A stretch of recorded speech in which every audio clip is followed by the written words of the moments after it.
Buhos ang suporta at pakikiramay sa mga kaanak ng yumaong James Bond actor na si Roger Moore. Minsan nang bumisita sa Pilipinas si Moore bilang ambassador noon ng UNICEF. May report si Cesar Apolinario. Ang aktor na si Roger Moore, mas nakilala sa kanyang papel bilang si James Bond, ang British secret agent na si 007 na tanyag sa buong mundo. 1970 na magsimula ang kanyang karera sa pelikula.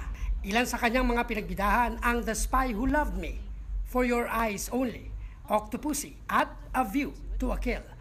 Pero makalipas lang ang 15 taon, inanunsyo ni Moore ang kanyang planong pagreretiro. I am very, very grateful I managed to make 7 of those, which I suppose 7 is my lucky number. And sadly, I had to retire from Bond because the girls were all getting too young. Or I was getting too old, I can't remember which. Matapos iwan ng limelight, naging ambassador for the United Nations Children's Fund si Moore noong 1991. Taong 1996 naman nang bumisita siya sa Pilipinas. Mainit siyang sinalubong ng mga bata rito sa bansa at nakapanayan pa siya ni Jessica Soho. What are you doing here in the Philippines? What's your mission here? Well, my mission is 400-fold. It is, first of all, to see what is going on here with UNICEF's work, to meet with other NGOs, to meet with government ministers, to meet with the media, to meet with the press, and to see the children.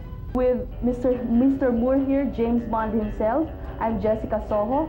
Kami ang inyong mga naging saksi.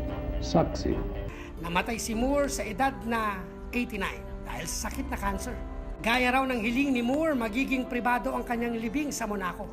Bumuhos din ang suporta at pakikiramay mula sa fans sa kanyang Hollywood star sa California, sa Amerika. Tuluyan mang namaalam si Moore.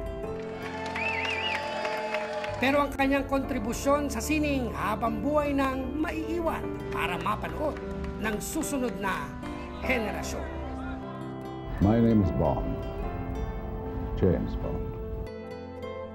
Cesar Apolinario, GMA News.